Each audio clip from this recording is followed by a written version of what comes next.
Well, good morning. So great to have you with us this morning. Well, it's a special morning this morning.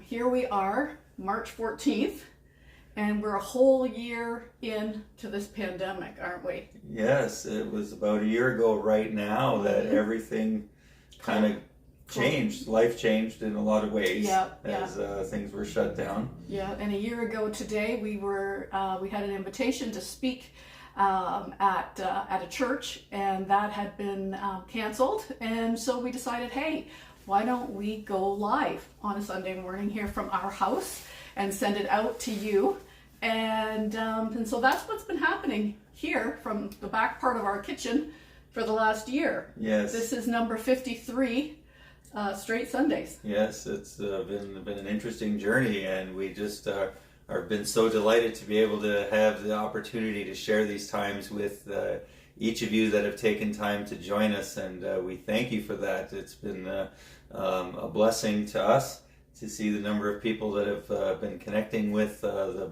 broadcasts that we do, and so we thank you for that, and we trust that as we've spent these times together over the last year, that you've been strengthened in your faith, you've been encouraged, you've been inspired, you've drawn closer to Jesus, because that really is the goal of all that Angie and I do, is really to encourage people in their walk with Jesus. And so in the transformation process, right? And I think even from last year to this year, if you went back and you looked at the broadcast from a year ago, there's some things that have changed.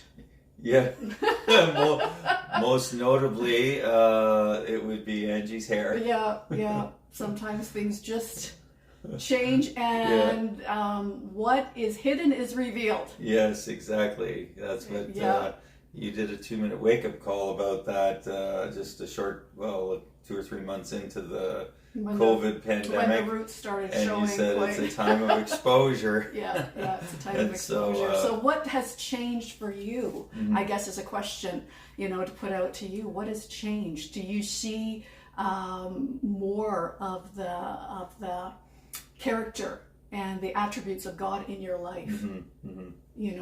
What has changed in the last year? I got some lemons sitting here.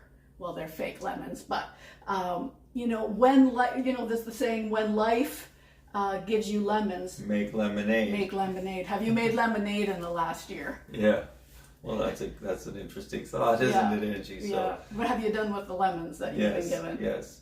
Well, and we've all had the same challenges in one form or another, dealing with all that life has brought our way with the lockdowns and the protocols and just all the restrictions and everything, and how we respond to that is so key. Yeah. And so we want to respond well. Yeah. So you wanted to... I wanted just to say hi, but I kind of can't read from here. Yeah, well, we're glad for those of you who've said hello in the chat, and again, welcome to each one of you, and just feel free to say hello. Yes. And we're gonna. So the other big thing about today is that we had the clocks go ahead an hour last night, and happens every year. Yes, we sprung forward. So we're going to talk this morning about springing forward, because that's what we've all done overnight as we slept. We sprang forward, whether we feel like it or not this morning, as we're a little sleepy, or maybe we wish we would have had that extra hour. And it kind of reminded me, Angie, of different times in our church life in the past that. When the clocks would either go forward or backward. This time, when they go forward, sometimes people would forget and they'd show up for the church service about an hour late, and usually when it was about over. So it's for those of you who are on here this morning, right, live with us, like, God bless you for being faithful. Give yourself a pat on the back. And being diligent in turning your clock ahead and getting up and being here with us. And those of you who are going to watch this later, well, God bless you for getting an extra hour of sleep. And but then the other part of the clock's adjustment comes in the fall when they go backwards. And what would happen there is, I remember when we were in the church planting time and we were setting up in a community center, And sometimes we'd have extra help because people would show up for church an hour early because they thought it was the right time, but it was an hour early. So then they would have extra help to help with setting up the chairs and everything. So, but nonetheless, I was pondering about the time change this week, and I thought, because officially they say at 2 a.m. that's when the clocks go forward. Well, I mean, I'm sure you do too. You just set the clock forward before you go to bed, and you don't wake up at 2. Oh, I got to turn the clock forward now. But I was thinking about it. I thought, wow, I wonder why it has to be 2 a.m. I was thinking for those of us who work like in a Monday to Friday type job, I thought, wouldn't it be great if the clocks would go forward at like noon on Friday? And it'd be like, yeah, we get to be done work an hour early.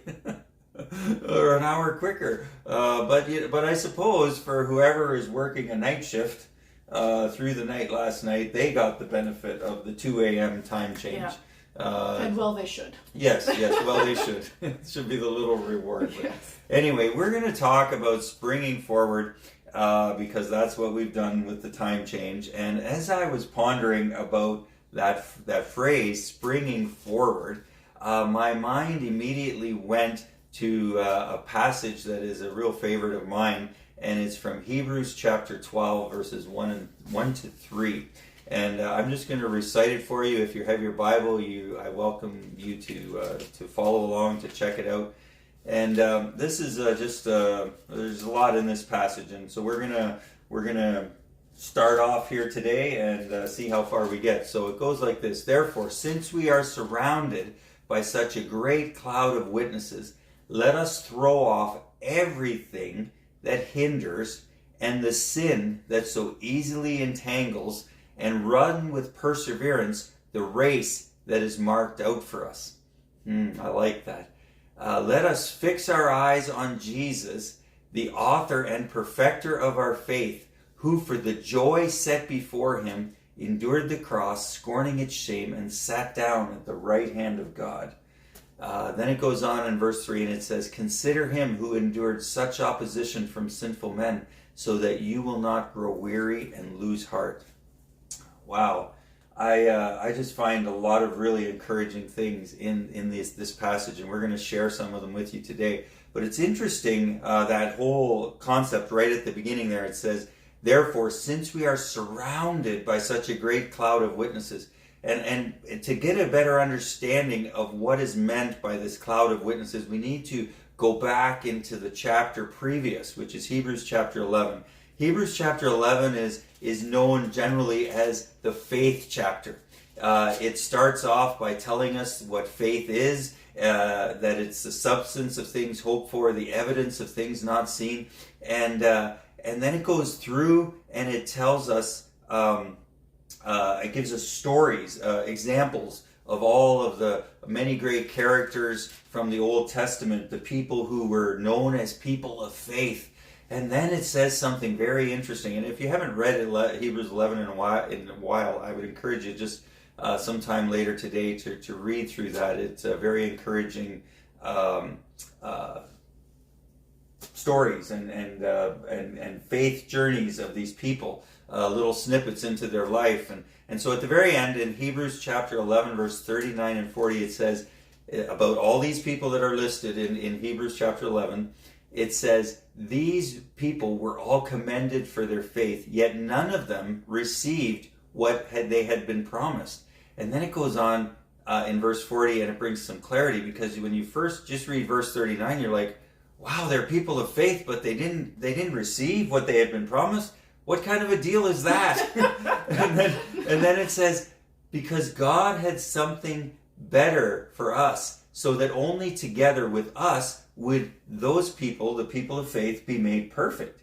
And so then he goes on in the next verse in 12:1, Hebrews 12:1, where it says, Therefore, since we are surrounded by such a great cloud of witnesses. So that really helps to bring clarity to me, that cloud of witnesses, because you see, God has this overall plan through all of time. And he sees the big picture, where we tend to just sort of see our own little life in terms of our part in it, and we don't necessarily see how we fit in the overall scheme of things. But God, He promised things to these people. They were faithful, and they didn't receive everything that they had been promised. But God, the story of faith continues through the people who come after, and so then the cloud of witnesses is there cheering us on because we're helping to fulfill the things that they had been promised. And then after our time on earth is done, we become part of the cloud of witnesses, and we're cheering on the next generation and the generation after that and after that, that is going to help fulfill all the things that God has promised and the plans and the purposes of God. Right. And so I just want to say there were some things that God promised that were fulfilled in their time. But they saw certain things, but there was a greater promise. There were greater promises that were fulfilled, and a lot of them pointed to Jesus in one thing, right? But and so it carries on. Yeah. God's a generational God. He sees the end from the beginning and the beginning from the end. Yeah. You know, there's a purpose and there's a plan, and it's kind of all interwoven together. Yeah. To create a beautiful picture. That's right. And because, for example, like Abraham, he was promised that his descendants would be as numerous as the sands on the seashore. And all nations would be blessed through him. Right. Right? But he was also promised a son. Right. And he saw that son. He saw the son, but he didn't see the fulfillment of that promise. But now that promise has been fulfilled. Right. And he was also promised the land of what became the land of Israel, right? Mm-hmm. That it was going to be given to his descendants, but they would be in Egypt for 400 years in captivity. So he didn't see that this side of heaven. Yeah. Right. And so it's kind of neat to see that how we, as followers of Jesus, are part of God's bigger plan, and that we have it. I like in this passage here in Hebrews 12 how it likens our journey to a race. Let us run with perseverance the race that is marked out for us. And I've done a lot of races in my life. Probably in the mountain biking, I've done about 200 races, and or over that. I don't know the exact number, but it's been quite a few. Right. And written about in this book, Lessons Learned on the Seat of My Bike. And so the picture that comes to my mind is being in a mountain bike race and working hard along the course, and it's lined with people, and they're cheering you on and they're encouraging you, and that is just the image that comes to mind with this being surrounded by such a great cloud of witnesses. So with that in mind, let's look at what it says next. It says, let us throw off everything that hinders. So when we think of being in a race, you like in the mountain biking world, or in any kind of race really, people want to be as light as possible. Like runners these days, the shoes they wear are just super light. They wear lightweight clothes, and it's the same in cycling and in mountain biking. I know people who would spend thousands of dollars to get the lightest bike possible, and all these extra parts that we got to upgrade our parts because this one is like 20 grams less than the part that I have, and it's all about making ourselves lighter, throwing off everything that hinders, like getting rid of the extra weight, because the idea of being in a race and loading up your backpack with like 10 or 20 pounds of just extra weight, well, that seems ludicrous. Like who would ever do that? If you wanted to be a serious contender in the race and you wanted to do your best, well, that just wouldn't make any sense, right? But yet in the race of life, sometimes I think that we do that. We carry things around that we don't have to carry. Yeah, things that weigh us down. That weigh us down, yes. And so we want to throw off everything that hinders. We want to, as it talks about in that verse, run with perseverance the race that is marked out for us. So this is a whole imagery of a race that you and I are in as followers of Jesus is just really helpful in terms of bringing some understanding to some of these verses. And so I want you to ponder that with me. But let's talk about throwing off everything that hinders, and what could be some of the things. And maybe as I'm mentioning that, maybe there's some things that are coming to your mind that you're feeling burdened down with. that you would just like to unload. Some things that you feel like, wow, maybe I've been carrying some stuff around that's weighing me down. And you know, when we're weighed down, we can't truly spring forward. And why do we want to spring forward? Well, we want to keep moving ahead. We want to keep moving forward in our relationship with Jesus. We want to be drawing closer to Him. We want to be walking more faithfully with Him each and every day. And that is the whole part of running with perseverance, this race that is marked out for us. Well, you know, a few weeks ago, we spent some time talking about three things that and we're not going to spend a lot of time talking about them today because we did a few weeks ago, but just to highlight, I think these three things are certainly things that can be weights upon us that we need to throw off if we want to run with perseverance this race. And that would be judgments, offenses, and bitterness. I think that was like maybe about a month ago. We spent a Sunday on each one of those. January. Yeah, well, it's over a month ago. Yeah, a little while ago. January. But judgments and our opinions, they can become a real burden to us that keep us from springing forward and moving ahead. Offenses that we hold against other people who've done us wrong, and then bitterness that takes root in our heart, where we've been hurt and wronged by others, and we haven't been able to come to the place of forgiveness. And that can become a real burden on us. But today I want to talk about a couple other things that can burden us down. And the first one is what we will call blame. And what do we mean by blame? Well, blame would be when what is happening to us or what the choices that we make, we don't take responsibility for them, but we blame it on other people. And that started way back at the beginning. Back in the garden. Yeah. Right? The very first humans on the earth. What did they do? So they blamed. They were told not to eat of the fruit of the tree of knowledge of good and evil, right? And they did, and so God was asking them about it. Mm-hmm. And instead of taking ownership for what they did, Adam said, well, Eve gave it to me. Right. And Eve said, well, the serpent tricked me. Yeah. And instead of saying, well, yeah, yes, I mean, this is kind of what happened, but I take ownership. I actually did what you asked me not to do. Right. And that is really key. If we want to truly throw off everything that hinders, we need to throw off the blame game. The blaming attitude. It's kind of akin to like sort of a whole victim mentality is like that kind of goes with that. And it's not taking responsibility for our own actions. And if we truly want to spring forward, we need to take responsibility for our own actions and not blame others for the choices that we've made. You know, one time, quite a number of years ago, I was praying about this situation that some friends of mine were going through. And the Lord spoke to me and He said, my church likes to blame. But I say, this is the Lord saying now, He says, but I say, look inside yourself and own your part. So not everything is all our fault, but look at the situation and look at how we are holding it. Mm-hmm.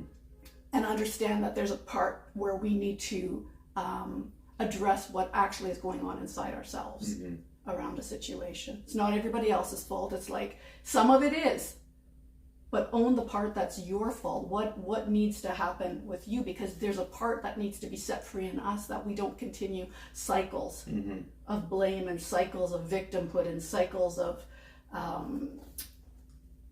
that kind of thing in our lives. It's like we're called to be set free. Yeah, and this truly will keep us from springing forward, from moving ahead, from walking into the fullness of all that God has for us. If we continue to blame instead of taking responsibility for our own choices, right, and how we respond in situations and the actions that we've taken. Right. So that's number one. That's the number one thing that we want to just mention today. That is the thing that we want to throw off. We want to get rid of that extra weight, throw off everything that hinders, because this is truly something that hinders when we always blame others instead of taking responsibility for our own actions. Well, not always. Sometimes. Yeah. Often. Yeah. Maybe. Yeah. Right? There'd be varying levels Yes, of it. yeah. Yes, Varying for levels. sure, for sure. Good point. So the other thing that that was coming to me to mention, because there's numerous things that you can talk about as it relates to things that weigh us down, but the other thing is worry. And I was recalling that I think it was the first or second program that we did a year ago when we started this. We spent some time going through Matthew chapter 6, the Sermon on the Mount, and Jesus there says some wonderful things about worry. It's actually, let me just go right there. It's just a verse, a passage that from Matthew 6, verse 25 to 34, that I think is probably good to read regularly. It says, "Therefore I tell you, do not worry about your life, what you will eat or drink, or your body, what you will wear." And he goes, "Look at the birds of the air. Are you not much more valuable than they? Who of you by worrying can add a single hour to your life?" And then he goes on, and I'm not going to read it all here, but he says, "Therefore do not worry about tomorrow, for tomorrow will worry about itself. Each day has enough trouble of its own." And so worry is a burden. Yeah. When we cannot let go of it, when we cannot move past it, the fear of the future, the worry about what is going to happen, it becomes a burden on us that keeps us from springing forward, and it's truly something that we want to release, we want to let go of. Right. It can affect our sleep, it can affect our emotions, so it can affect how we live. It can, it steals our time in how productive we can be, because that's what we're thinking about. Right. What we're worrying about, and it's not productive because it's negative. Mm-hmm. Right? It's always focusing on what the negative aspect of what could happen. Right. Instead of what God may want to do in the situation. So worry is opposite to faith. Yes. When our hearts are full of faith, like the guys and the gals in the faith chapter there in Hebrews 11, that are in the cloud of witnesses that are cheering us on. When faith is in our hearts, then worry cannot find a resting place there inside of us. Mm-hmm. And so we want to let faith rise up in these situations. And I was reminded, Angie, of a teaching we heard not too long ago by a guy named Craig Hill. And he talks about living with Sparrow Faith. And because in this passage it says, it's telling us to look at the birds. They're not worrying. They know that God's going to provide for them. He's going to take care of them. And so can we just have faith like a sparrow, to know that God is going to provide and He's going to take care, and He's going to hold. He is tomorrow. He's holding tomorrow, and I don't have to have it all figured out. Yeah, and they were chirping their songs this morning. Oh, the yes. Birds. I don't know if they were sparrows, but they were birds. They were very happy. They were happy this morning when they woke us up. Yeah, I was like, what kind of bird is that? I didn't know. But anyway, it was still wonderful to hear the birds singing. But can we have faith like the birds of the air, that they don't strive or fret or have any concern? They're just they just know that God's going to provide for them. And so you and I can live with that kind of faith as well, so we can throw off the burden of worry. And so we are invited in Matthew chapter 11.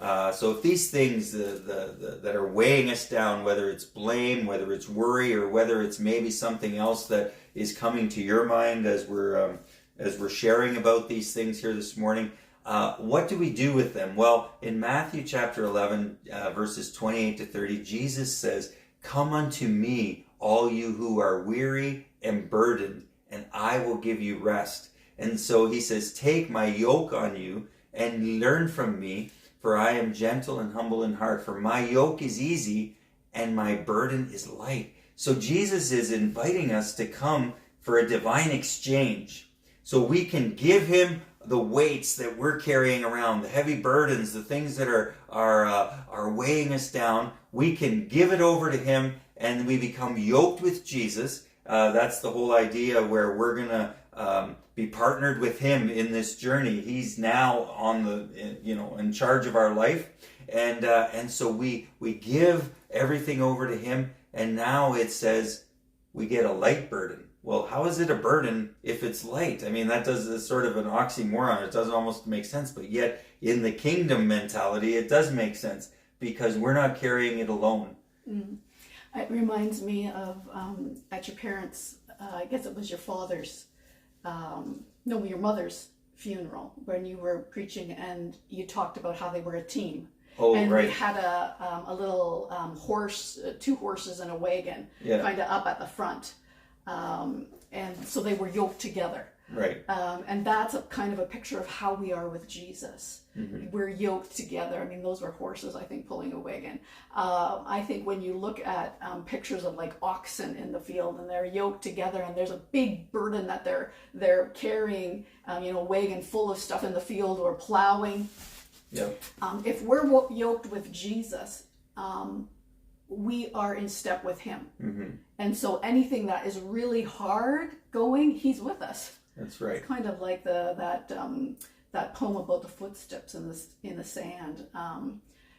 Like we don't do this alone. And right. So if he's with us, we can overcome any situation. We can make it through any situation. Yes, that's right. And that is the encouraging news of the gospel, that we can come to Jesus with our burdens and we can receive this divine exchange. We can give them over to him, and now he carries them. And it says that when we're yoked with him, the burden is now light. Mm-hmm. That is truly throwing off everything that hinders. And so we just want to invite you today, as we bring this to a close, that you would the things that are coming to your mind as we're sharing about the throwing off everything that hinders this morning, that you would truly just release them, let them go, give them over to Jesus. Come to him. Come unto me, all you who are weary and burdened, and I will give you rest. Jesus promises us rest if we are willing to let that stuff go. And then we are able then to run with perseverance the race that is marked out for us. So just in this time today, just take some moments and just say, Jesus, I just give to you my worry. I give to you my blame. I give to you, and you fill in the blanks, whatever it is that you're feeling like you need to just let go of today. And you get to be a part of this divine exchange. And in that process, I trust that faith is going to rise up in your heart. And you are going to be drawn into that relationship with Jesus in a way that you have never been before, because now you are throwing off everything that hinders. What a wonderful blessing that is, that we can have this opportunity to walk with Jesus in this way. So we're going to leave it at that for today. There's the next part of that verse is and the sin that so easily entangles us. So we're gonna pick up on that theme next week and carry on with this passage in Hebrews 12 verses 1-3 as we carry on with the theme of springing forward. But trust that what we've shared today will help you to spring forward, to walk forward in life and in your journey with Jesus, and that it has been an encouragement to you as we've shared together. Mm-hmm. So, until we meet again, stay awake and stay alert, and maybe get a little nap this afternoon if you got up early this morning. All right. Have a good week.